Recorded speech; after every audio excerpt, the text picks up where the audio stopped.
It's your daily dose of Donna. Happy Friday. I am loving the energy already in the live comments. Welcome, dosers. Welcome, love beans, everyone here today.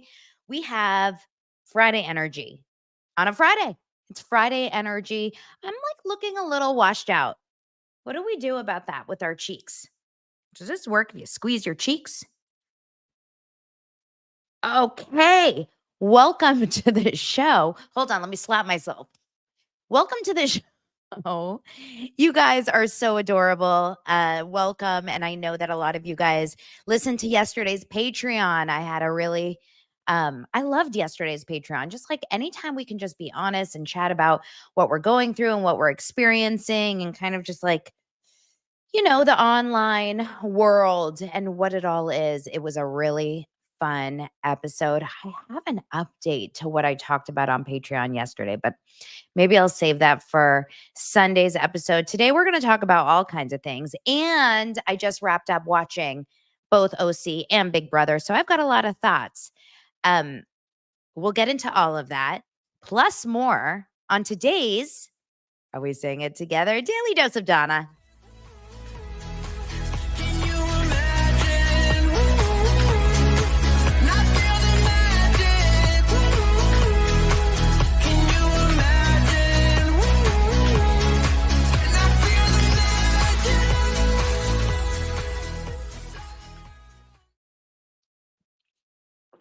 Hello. Just taking a sip of my creatine. I'm not joking. I'm taking creatine and it's like an amino energy thing. Lance, my husband, got me on it. It's basically like a post-workout energizer. Has a little caffeine in it, like I need it. Yesterday, I went to my workout, my weightlifting workout, and one of the girls in the class was talking about how she eats every morning. She has to eat like a little bit before she works out. So she'll eat like a little bran muffin. And she's like, without it, I just lack the energy. And I was like, I don't know if I've ever struggled with that feeling. I am an energizer bunny from the moment I wake up, for the most part, unless I sleep absolutely awful, until about like 3 p.m. I go, go, go, go, go, go, go. So let's get into today's show. I hope we all caught up on everything that was on TV last night. Um, it was a good night of TV. We're gonna get into OC in just a moment, and there's like a lot to talk about there. But truthfully, OC is killing the game in its first 4 episodes. Truthfully, I really, really, really feel like it may be the best OC season in a long time so far. Of course, we're just at the beginning, but it's definitely one of the better housewives shows on TV right now. Do you guys agree with me? It's so good. It's just magic over there. So let's start talking about everything. Why am I getting notifications? I don't want notifications right now. I just want to be with you guys. No distractions. No Vicente here today. I don't know where he is. Maybe he's also at home watching OC. Hopefully he gets his butt over here before this show ends because he needs to get his time in the light. Okay. So, a few news stories that have popped up, some small little tidbits that I always know you're going to find interesting. Did you guys see how people celebrated National Girlfriend's Day or Happy Girlfriend's Day yesterday on social media? Well, I shouldn't say a lot of people celebrated it. And if you celebrated it, I'm so sorry that I'm calling you out this way, but 2 people celebrated it. 2 of the most annoying people on social media celebrated it. Yes, Alexis, Bellino, and Tom Sandoval celebrated Happy Girlfriend's Day, National Girlfriend's Day in different ways. So I opened up my phone at some point in the afternoon and I saw a post from Tom Sandoval because yes, I follow Tom. I do the Lord's work just for you guys. And I noticed that he posted like a series of, pictures, like what do you call it? Like a collage? Not a collage, like a dump, like a photo dump of pictures of he and Victoria. And they're no longer there, and I'll explain why. But he wrote this caption: "I'm lucky to have someone so special in my life who supports and strengthens me on a daily basis, deals with all my baggage in stride, who has her own success and wants nothing more than just my love, laughs, and to grow together. A why not person when it comes to spontaneous adventures and activities. To my rock, my white knight, to my person, I love you, B." Like, and then there's like a little B. He wrote this and then with a bunch of pictures, and then all of a sudden it was gone. And so people were saying, like, why is it not there? But it came back a little bit later. And then he said the exact same comment, this exact same caption with a whole new set of pictures. And this on its own is why I can never, ever stand behind this relationship. Because Victoria, his girlfriend, commented this: "Haha, sorry I made you repost. Always have to get the girlfriend's approval before posting photos of them. I love you." Have you ever in your life disliked anyone more? If Lance goes out of his way and writes like a cheesy post dedicated towards me, and you already have your entire, audience that already kind of like dislikes you as a couple. You've already gotten yourself into a lot of drama with Kyle Chan. Remember that Friday Night Live with Up and Adam? You're already on the wrong side of history, most likely. But then your boyfriend decides to go out of his way and write a sweet, unprompted happy girlfriend's day, hashtag happy girlfriend's day towards you. And you have the decency, the balls to go to your boyfriend and say, I don't like that picture of me. How could you post it with that picture?" I I think maybe that's the worst I've ever like, it's the one thing that makes me really truly know that she is not my cup of tea, right? Because Lance has posted photos of me where I look like a beast, but if he posts the photo with a loving message, I'm never gonna make him delete it. That seems wild. Another person who posted about Happy Girlfriend's Day, our lovely Alexis Bellini. Bellino. Bellino, no, no. It's like no, no, C1, Alexis Bellino, no. Is that her name, Bellino? She posted a video. Do we have to watch this together? I don't want to. I will for you guys. Let's pull her up and let's watch it together. Oh, I just saw a picture of them kissing, Johnny J and Alexis. Okay. I imagine it's this one. She turned off comments, so it probably is that one. Okay, you guys ready? I'm not even gonna put the sound on unless because there may be music. So it says, "Happy National Girlfriend Day. Funny how this day fell on my mom's 1-year anniversary of passing over to our father, honoring a very happy new relationship upon a very sad day. Hashtag RIP, hashtag Penelope, hashtag I miss you forever." And comments are still off because ain't no raining on this day. And the video is a variety of small videos kind of pieced together of Johnny J and Alexis taking the boat out. It looks like Catalina to me. And strangely enough, she has someone just like filming. There's a lot of footage of her and Johnny J kissing and walking together and, loving on each other throughout the day. All I know is that engagement is interesting to see and how many likes she gets. By the way, I haven't been to Catalina in so long, and I feel like I should take the boys out to Catalina. It's really so close to where I am.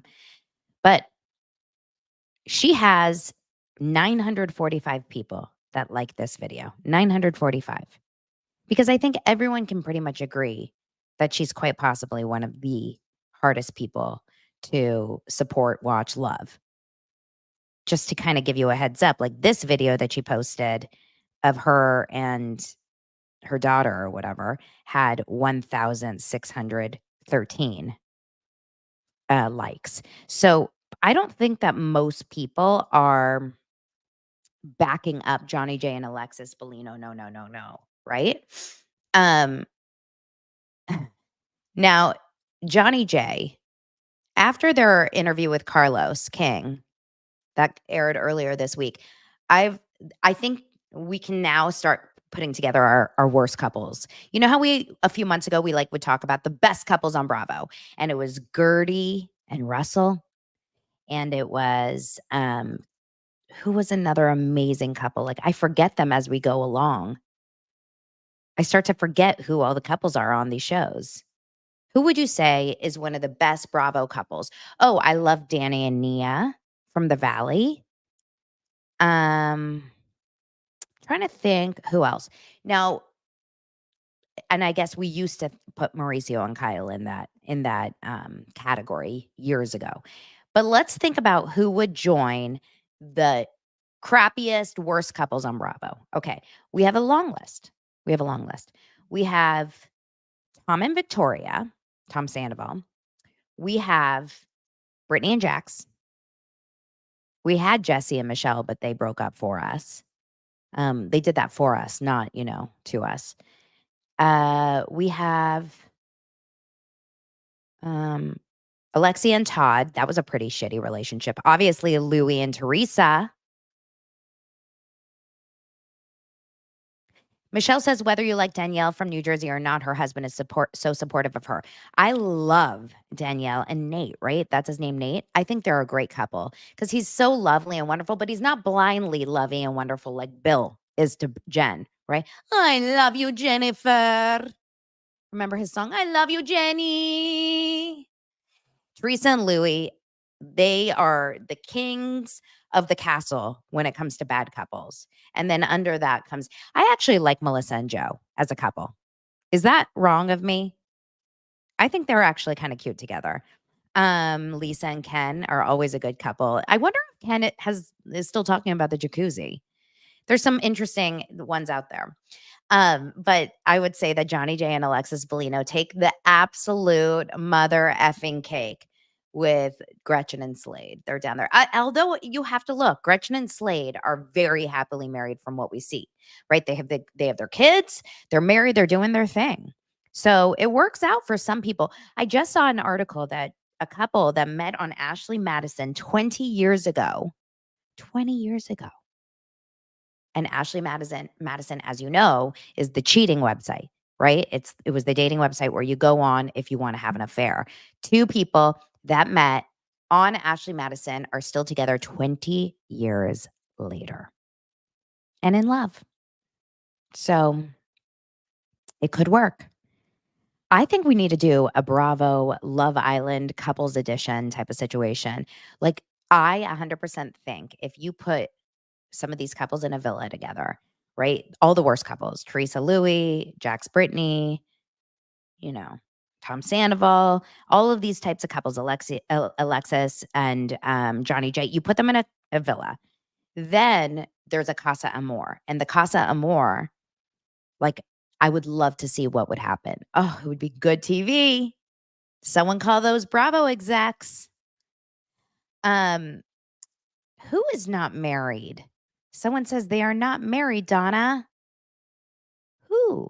Oh, they're still engaged, the Ashley Madison couple. Okay, they're still engaged. They're not married because they know the second they get married, they're going to go right back onto Ashley Madison and find someone else. All right, let's move on. Thank you for National Girlfriends Day to make us want to vomit. All right, let's talk about this. Justin Timberlake really fast. Did you guys see this article about Justin Timberlake? So Justin Timberlake obviously is on trial for his, I don't know if you would say like on trial for his DUI. And just like things are so unfair, did you hear that they let the police, when they arrested Justin Timberlake, instead of allowing his car to be towed like they normally do under DUI circumstances, they put him on they put his car, like they gave his car to one of his buddies to drive home. I don't feel like that happens normally. But in this new hearing, this DWI hearing, Justin Timberlake's license is actually suspended. So they were trying to obviously come out of this saying, like, he pled not guilty, he pled innocent for drunk driving, which is just wild. But it says Justin Timberlake appeared virtually at a Friday hearing for his driving while intoxicated case, where the judge announced the pop star's driver's license would be suspended and admonished his lawyer over irresponsible comments. Timberlake wore in case you guys were wondering, Timberlake wore a black collared shirt for his appearance via video from conference from Belgium.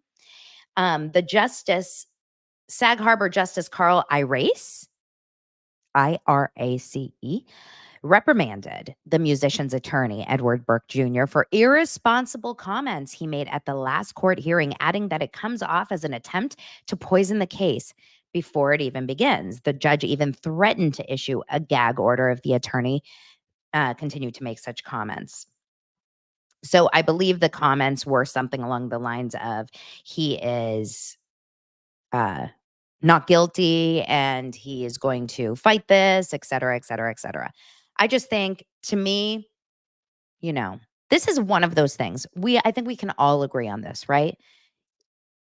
I do believe sometimes things are unfair in the world. I don't believe getting in trouble for driving under the influence is ever unfair. You know what I mean? There's certain things that just, they don't fly with me. Justin Timberlake is like, people have just moved on from this. I don't think anyone has held him to the fire on this. Who is getting the worst treatment about their DUIs? Shannon or Justin Timberlake? Shannon, 100%. Is that because she hit a house? Is that because she had her dog in the car? Interesting. Okay. So let's keep it moving. Justin Timberlake is going to be totally fine. And if not, bye. No? Didn't work for you guys? Should I go back to my comedy 101 class that I keep failing? Okay, Tori Spelling. Guys, I know it's been a while since we talked about Tori Spelling, and I know that you're all dying to hear about Tori Spelling. All I know is that every once in a while, a clip of her podcast will come onto my feed, and I saw a clip of this podcast that she's doing with William Shatner. Please, someone tell me that you saw this clip. I may have to show it to you just because it's so Tori. She's just being Tori. Just like Miley, she's just being Tori. It is such a Tori Spelling moment because anytime I think about Tori Spelling, I think uncomfortable, I think awkward, I think saying too much, like crossing the line, all those things, So first I'll share this clip with you that she did with William Shatner. Hold on. And this is, of course, on her podcast. I think it's called, what is her podcast called now? Storytelling or Notorious or Podcast Tori? Hold on, let's listen to it together. Tried an enema? No, I've tried an enema, before anal sex. What? What? Huh? What did you just say? I tried it what? I didn't hear the next phrase. I said I've done an enema before anal sex. Oh, really? Mm-hmm. Did that work? Yeah. You're on top. You're a top or a bottom? I top from the bottom. You what? I top from the bottom. You can't do that. You're a bottom. Well, you've only got the receptacle. Oh, you're being literal. Well, yes, aren't you? No, not really. It's I'm clitorious.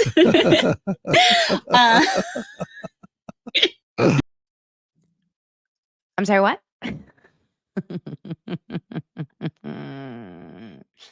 I'm seriously trying to figure out how you can be a top and a bottom at the same time. Can someone explain it to me? I would like diagrams, pictures and diagrams. It was really strange. William Shatner, you can do better than this. Fine, have a conversation with Tori Spelling. I'm not against that. But we're talking about anal and enemas. And this is what the clip that they decide to put on. I mean, look, it makes us talk. I can't even wrap my head around the fact that Tori Spelling admitted on her podcast that prior to doing it in the butt. She does an enema.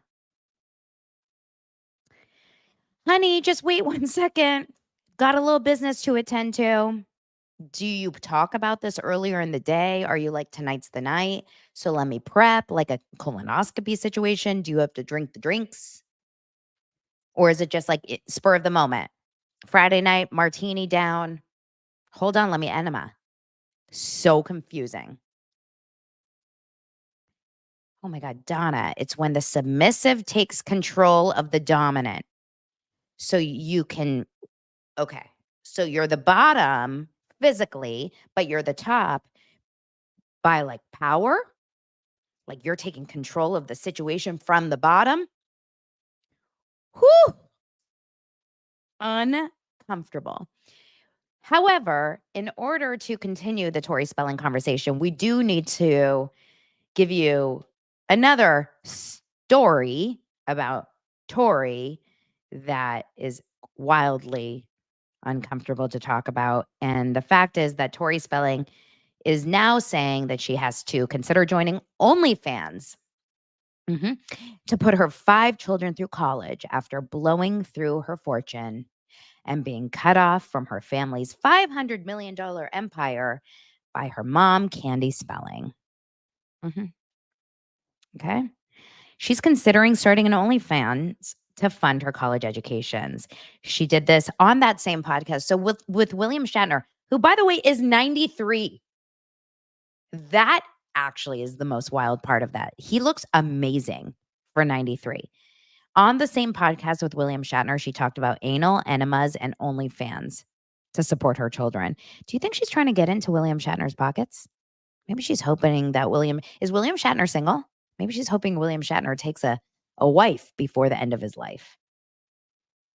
They chatted about co-parenting. Shatner noted that her kids will be headed for higher education in a few years. He said, so you've got numerous children going to school and university. Once they will eventually go to, I'm here to tell you, is inordinately, I mean, it's just crazy. What language was that? I guess he's saying it's very expensive. And she says, I'm going to have to go on OnlyFans in order to get them into college. When asked to clarify what OnlyFans is by Shatner, Spelling replied, how do you describe OnlyFans? So OnlyFans, in case you guys are wondering, in case you don't know this already, in case Brandy Glanville hasn't given you all the information, Leah McSweeney, Brandy Glanville, all of them. OnlyFans is a site for women in the field, not sex workers, but along those lines. But now actresses do it. Denise Richards, we got Larsa Pippen on there. I mean, name a housewife that's not on OnlyFans is really the question. He asked more questions about that. So they're sex workers, but they're not. They're putting out sexual adventures. She said now there's comedians on and there are chefs on and it's videos and people pay. You could subscribe, but a lot of actresses do it now and they show things. So if you're in a bikini or something revealing, if people subscribe and they pay more, they can, get a shot of you with your breast showing. So did you guys know that if you join members only here on YouTube, you get one breast? It's just a one breast. I cut the shirt open and that's how I do my members onlys. I don't need OnlyFans. What is happening? Okay, listen. Bless Tori Spelling for still making media and being in the news. But maybe she was trying to hook up with Bill. I mean, William Shatner looks great for 93. That's what Tori really needs. I mean, seriously, isn't that what Tori needs? Tori needs a sugar daddy. And she probably would be very attracted to a sugar daddy, considering her relationship with her father. I imagine she's going to end. If Tori ends up with anyone, it should be an older man who is very, very wealthy, has multiple yachts, who can take her and her 5 kids on vacations, pay for them to go to school. This would be a wonderful move for Tori Spelling. She should highly consider it. Maybe she can post videos with him and hashtag Happy Girlfriend's Day. It's possible. Speaking of another relationship, Love Island does not leave the news. Now, I imagine after August 19th, or I think it's the 19th, when they're filming or airing the reunion episode that Ariana is going to be hosting for Peacock, I imagine that will probably slow all the talk about Love Island. And I'm wondering if any of you guys are feeling a little bit Love Island fatigue, because every time I open up Instagram or open up anything, it's like another story about one of them being on a podcast talking about something, et cetera, et cetera. So I'm wondering if any of you guys are feeling a little bit like, okay, I don't want to overdo all the Love Island, post Villa conversation, because I kind of do want to hold some things under wrap and be actually interested in the reunion when it airs. I want to know what really happened, what's really going on. Like, I don't want to know everything. But what we are learning is that we have a couple people who have been strangely quiet since they left the villa. And when I mean quiet, I mean they just have not been together at all. And that's Nicole and Kendall. If you forgot who Kendall was the guy who was on Nick Vile's podcast earlier this week. He's the one that does all his dance moves. Remember, we talked about how he dances with his face. He is the one that had that really unfortunate, inappropriate video get leaked right when he left the villa, which made people question certain things about his lifestyle, etc. Right after he got out of the villa, they went on some cast experiences, like they went to Universal Studios, and they were definitely not lovey-dovey. They weren't posting pictures and videos with each other. They weren't going out together, whereas all these other couples were openly talking about how they're still so into each other, like Janae and Kenny and Leah and Miguel and Kayla and Aaron, etc. And of course, Serena and Cordell. So we all kind of assumed from when, even though Kendall was saying on Nick Vile's podcast, we're still together, but we're just figuring things out. I think all of us could read between the lines and thought, no girl says, I want to still be together with you. I love you. I want this relationship to work, but let's just not talk. Let's just date, but not be together or talk to each other. So I think we all kind of read between the lines about their relationship. And finally, yesterday, Nicole posted on her feed for the first time. I don't know if it was on her feed or her Instagram. I'll pull it up for you guys right now. Because she has been really quiet, and she posted on her, and she's so to me, she was so. I really liked her on the show. I don't know if you guys did, but I always found Nicole to be very enjoyable to watch. And she seemed like a real girl. I mean, real. I don't know, but I guess a lot of people have opinions about whether or not she is. So she says, some of you have noticed, by some of you, she means all of you have noticed that I've been quiet and not posting much. So I just wanted to provide an update. While Love Island was an amazing experience, things have not been easy since leaving the villa. There's much more to share on what has happened since coming home. And for now, I've been taking time to process. These are real feelings and my real life. Thanks for understanding. Love y'all. And then, she shared a story. Oh, that's so cute. Microwave toasty maker that Liv posted. So obviously she is going through something. I imagine on the reunion, we're going to learn a whole lot about it. We're going to find out what really went down between her and Kendall. I'm wondering if it has anything to do with that video being released. It would definitely affect me. That's for sure. I don't think any woman wouldn't be a little concerned if they saw that video.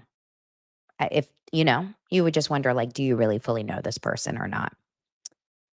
So, yes, the question is, do you think she bonded with the other girls because they haven't really included her after they left the villa? What I'm learning and what I'm feeling, and don't worry, you guys, don't run away. We're getting into OC in 2 seconds.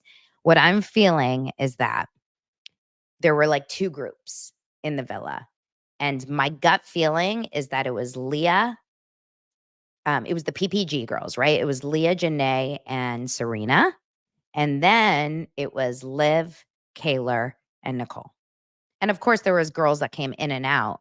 But it was those 2 groups, I think, that really bonded. And then, Liv went home and Kayla was a mess, but she and Nicole really connected.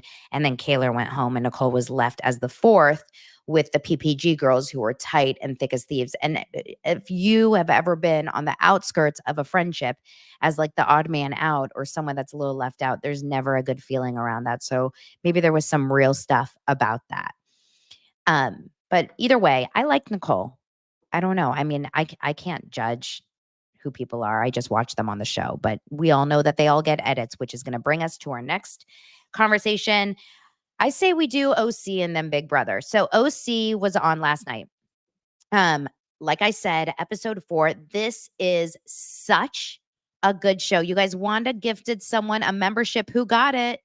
I want to know who got the Daily Dose of Donna membership. It's because I told you I was going to show a boob, huh? I know. Listen, I get it. I would subscribe too. Thank you, Wanda. That's so sweet. So I really, really enjoyed OC. I keep saying this morning because I watched it this morning, but I enjoyed last night's episode of OC so much. It is giving like everything we want. There's drunk nights out. There's a sporting event. There's shit talking. There's behind the scenes of the girls talking about each other. There's going back and forth. Emily is giving incredible moments and relatable lines in these episodes. Like I am really into it. So let's think about like a couple things that are of note from this episode. Of course, you know, we start out with Heather Dubrow. Talk about relatable. Heather Dubrow is not. The only thing relatable that I have with Heather Dubrow is that we're both moms. Like I think the buck stops there. Oh, she lives in LA. 2 things. Oh, she's Jewish. Okay, 3 things with Heather Dubrow. She's Jewish, she lives in LA, and she's a mom. That's it. I don't personally feel like we have anything else in common. She is living a life that one can only like a storybook lifestyle, and it feels sometimes so put on. In fact, it doesn't. This whole story and why it's so triggering for her about calling the paparazzi, we'll get into that in just a moment. And by the way, I would like a show of hands in the comments right now. Do you believe that Heather Dubrow or Terry, one of them, called the paparazzi for those Disneyland pictures? Yes or no? I believe that yes. I would have to say yes. Whether or not there's proof that Katie had, I just don't think Katie would die on this one. I don't think she would die on this hill. But I do believe that she definitely, oh, you guys all do. 100% called. Yes, of course they called. Oh, Kathy says no. Yes, I do. Yes. Heather called. Trent says, okay. I think it's pretty obvious, you guys. You have to remember Heather was an actress. And no offense, actors, but just like Ballerina Farm, people that have careers in jobs where they want people to look at them, where they want to perform for them, are not shy, introverted, hiding people. Okay. Just like I posted my my karaoke thing from last weekend. Like, you'll never find me trying to hide. I'm not calling paparazzi because they'd be like, Donna, Dana, who? Who the hell are you? But Heather Dubrow is obviously being part of this. And so the idea of her getting so offended when meanwhile, in the one scene that she and Terry have of last night's episode is such a put on scene. I don't know about you guys. Maybe people do live their lives this way. But do you live a life with your husband who you've been together for, 20, 30 years, who works a very, very busy life as a doctor? Doesn't Terry work in OC still? He doesn't work in LA, does he? Maybe he does. I don't remember. And then you go to your home, which is not really your home. It's like a second home that you're using as a closet. I could die. Like a multi-million dollar closet, she called it. And then you make yourself cocktails and you have a perfectly beautiful executed charcuterie plate. And you decide, let's go outside and enjoy this night. And then you have to figure out, is it my house or is it Drake's house? And you're pointing at all the house. Is that Kim Kardashian's? Oh my God, is that my body or is that Margot Robbie's body? I don't know. And then you're sitting and you're talking about how amazing your life is together. And the sun is so perfectly going down behind the mountain, the Hollywood Hills. and you're sitting there and you're drinking your cocktail with your husband. I just love you so much. Look at this life we've built. What? What? This is a scripted scene, and it's scripted by one person only, and that's Heather Dubrow. For some reason, Heather has an ability on this show to just like really maintain a narrative. Now, I enjoy watching parts of Fancy Pants. I do. I really liked her last season for the first time ever, and maybe it's because I felt like everyone went after her. But this side of her really takes me out of the show. I would prefer Gina talking about her messy breakup with Trev. I would prefer. I can't even get into Vicky's conversation about her pussy stomach. I would prefer a lot of these real conversations than that kind of a perfect orchestrated scene between Heather and Terry talking about how much money do we have and can we celebrate it in this moment. It's a lot. But the reason why I bring that up is because a person like that is a person that does call paparazzi because the entirety of it is being concerned with image. And not for 1 second would I believe that Heather did not do everything that Katie accused her of. So in the episode, Katie's the new girl. She's beautiful. She seems great. I actually really like her. She seems witty. She seems smart. She's very connected with a lot of like housewife people. She's best friends with Sutton and Sutton and Cynthia Bailey are really close in real life. So I would imagine that's like, she's part of that crew, right? Crystal Minkoff is also friends with all of them. I wouldn't be surprised if Katie shows up on a Jeff Lewis episode soon because they're all friends with each other. But I would imagine that that Katie comes into the show not in a desperate way. I don't feel that. I feel like Katie comes into the show as I have a good life, I have money, I have a career, I have this, and that. I don't know if she has a career actually. I can't remember if she still works or not. But my husband works and like we have a good life and I'm on the show as an addition to my life. I don't believe for a second that Heather didn't do all the things that Katie is saying that she did. For example, uh, tagging her in her birthday post 12 hours after she posted it and then blaming it on her social media manager. Well, that's weird. If your job is a social media manager and you mean to tag Givenchy and you tag Katie Janela, who you're not even following, yeah, that's weird. Real weird. The idea that Heather is like going and asking Sutton and asking all these people about who Katie is, I believe it. I believe every second of that. I don't think Katie would lie about that. Now, in terms of Katie calling her paparazzi person and getting a text screenshot proof about Heather calling paparazzi about Disneyland, I believe it, but I also think that it's very possible that this paparazzi guy was like, yeah, she would probably do that without saying she definitely did it, you know? Finally, in the episode, we see a lot of conversation about, oh, Vicente's here. I love me some Vicente. He's here in case you guys hear him. I love him. So I believe that in this episode, we also had a great scene. We had a really fun, wild, old school, reminding me of the old days of Real Housewives where the girls go out to a dive bar in a limo, dressed to the nines. What did this bar think when 5 rich housewives, well, 4 because Jen Pedranti was there, 4 rich housewives and Jen walk into a dive bar and then decide to dance? Well, number one, they order espresso martinis, which I imagine that's an annoying drink for a bartender that's used to like they're serving like vodka tonics and beer.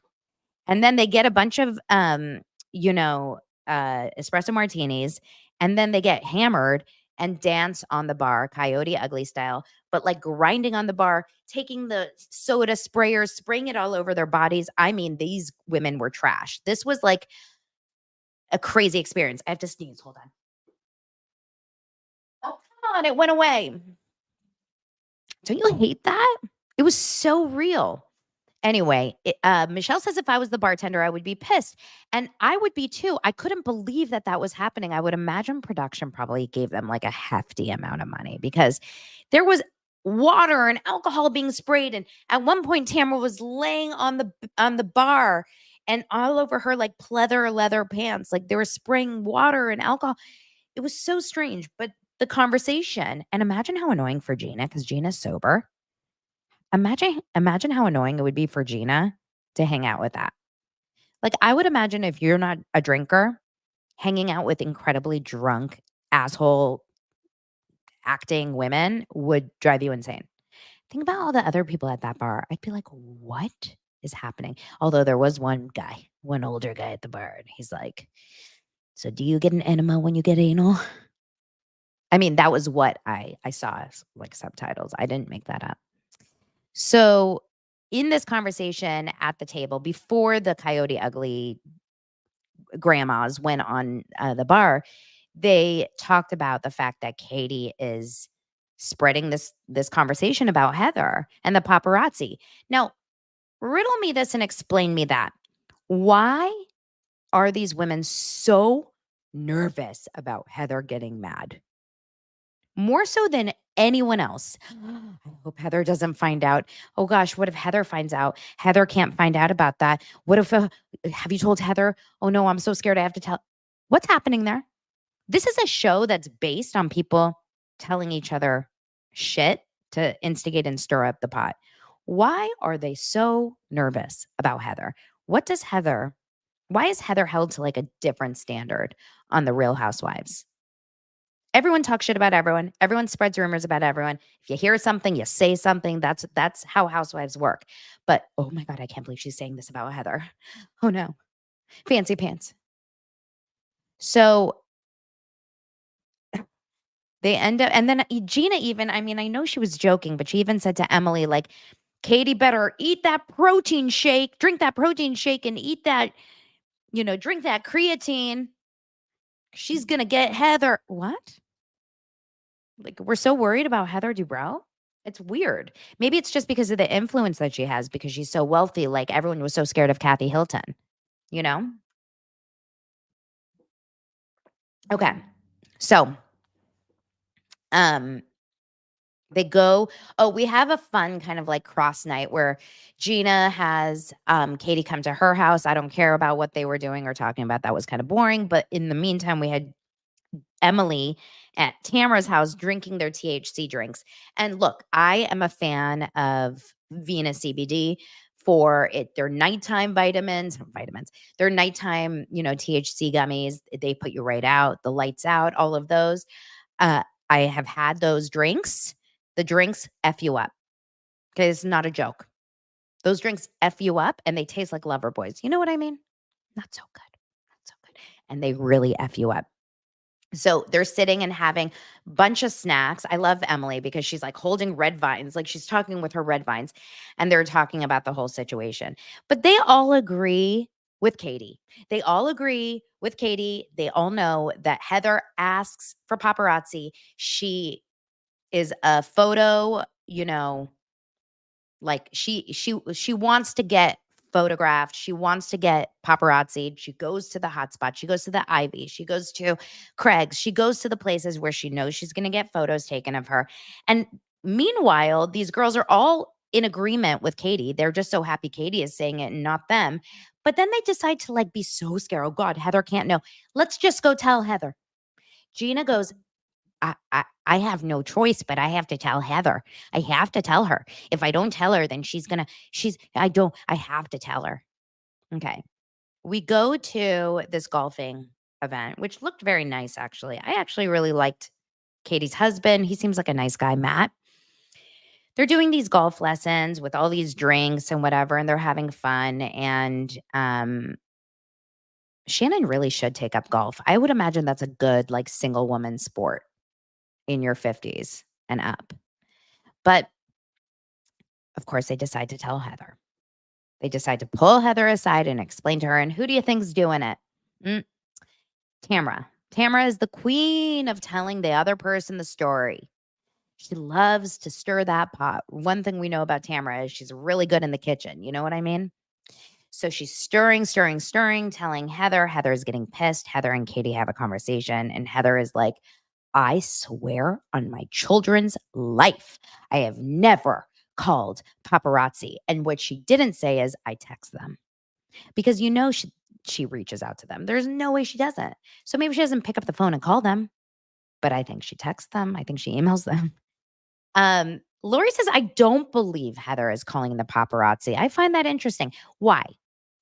Do we really think that paparazzi happened to be at Disneyland to capture? Or do you think Heather submitted that picture to paparazzi? You know? I don't know. A lot of you guys believe Heather. So I like it. I like the fact that we have a variety of opinions here. That's what my Patreon was about yesterday. It's okay to disagree with me. This is just it's my opinion, which we got to see last night. Did you love that flashback when they were talking, when Vicky and Shannon were talking about Johnny J and how he's asking for $75,000 from Shannon? What happened with that lawsuit, by the way? Do we know if it's still it's still happening? And Vicky was explaining, you will have to figure out on your own if you're with the wrong guy. When someone tells you, it doesn't help. And then it cut back to the reunion when Tamara was like, I just don't think he's good for you. And their hair. Were you dying over Heather's bangs and Shannon's like wispy situation? And Vicky goes, how do you know what's good for me? And Tamara goes, it's my opinion. It's my opinion. So I think that the whole thing is a little, I think that it's a lot for Katie to come to Heather within the first, few weeks of knowing her to be like, not only do I know that you're calling the paparazzi, but you also have been talking to my friends about me and asking about me. You tagged me strangely on your Instagram photo. You've been like stalking me online. It's a lot of accusations. And it does actually, when Heather said, well, in reality, maybe it is you that is obsessed with me. I kind of thought to myself, actually, maybe that is the case. Because why does Katie care so much about whether or not she called paparazzi before she even knew Heather? So, anyway, that was pretty much the episode. It was very good. It was giving good. Did I miss anything big? I don't think so. I loved an episode without Alexis Bellino. No. Oh, no. Oh, no. Oh, Alexis Bellino, no. So, let's move on. Let's move on to tonight on Big Brother. Why do they do that, you guys? What's up with that? Tonight on Big Brother. If you watch Big Brother, you're going to know exactly what I'm talking about. It's the strangest, like, growl of a sound on Big Brother. Do they just, like, make fun of us about it? It's strange. So last night, of course, was the elimination night, and it's the live show. We had 3 people up on the block. We had Kenny, we had Lisa, the chef, and we had Angela, the most unhinged character you've ever seen on reality TV. If you're not watching Big Brother, you may want to watch it just for Angela. And I hope she stays on to the very end as much as I can't stand her. And I'll explain.